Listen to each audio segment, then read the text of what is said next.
தற்பொழுதைய முக்கிய செய்தி, ரேஷன் கடைகள்ல அதிரடியா ஆய்வுகள் நடத்தப்படக்கூடிய அந்த முக்கிய செய்தியை நம்ம பார்க்கிறோம்.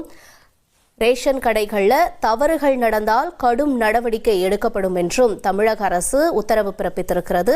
விவரங்களோட செய்தியாளர் மணிகண்டனும் இணைந்திருக்கிறார்.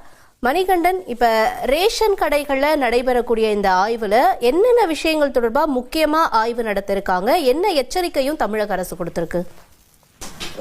ஒவ்வொரு துறைகளுக்குமே தமிழ்நாடு முதலமைச்சர் அறிவுறுத்தலுக்கு இணங்க உடனடியாக அமைச்சர்கள் ஆய்வு கூட்டங்களை நடத்த வேண்டும், தேவையான நடவடிக்கைகளை உடனடியாக துறை ரீதியில மேற்கொள்ள வேண்டும் என அமைச்சர்களுக்கு முதலமைச்சர் அலுவலகத்திலிருந்து அறிவுறுத்தல் வழங்கப்பட்டிருக்கிறது. இதன் தொடர்ச்சியாக தமிழ்நாடு முழுவதும் நியாய விலைக்கடை ஆய்வு கவனத்துடன் பணியாற்ற பணியாளர்களுக்கு அறிவுறுத்தல் சுற்றறிக்கையாக அனுப்பப்பட்டிருக்கிறது. தமிழகம் முழுவதும் நியாய விலைக்கடைகள்ல மக்கள் பிரதிநிதிகள் அதிரடி ஆய்வு மேற்கொண்டு வருகின்றனர். நியாய விலை கடையில பொருட்கள் சரியாக எடையில கிடைப்பதை உறுதி செய்ய மின்னணு தராசு ஆய்வு செய்யப்படுகிறது.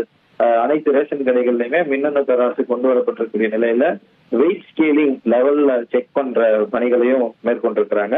இந்த நிலையில எடையை பொதுமக்கள் பார்க்கும் வகையில இருபுறமும் டிஸ்பிளே வேலை செய்கிறதா எனவும் பணியாளர்கள் சரிபார்க்க உத்தரவு செய்யப்பட்டிருக்கிறது. அந்த வெயிட் ஸ்கேலிங்ல ரெண்டு சைடும் பணியாளர்கள் சைடும் வெயிட் தெரிகிற மாதிரி, அதே போல பொதுமக்கள் சைடு வெயிட் தெரிகிற மாதிரி அந்த ரெண்டு டிஸ்பிளே ஒர்க் ஆகுதான்றதையும் செக் பண்ண சொல்லியிருக்காங்க.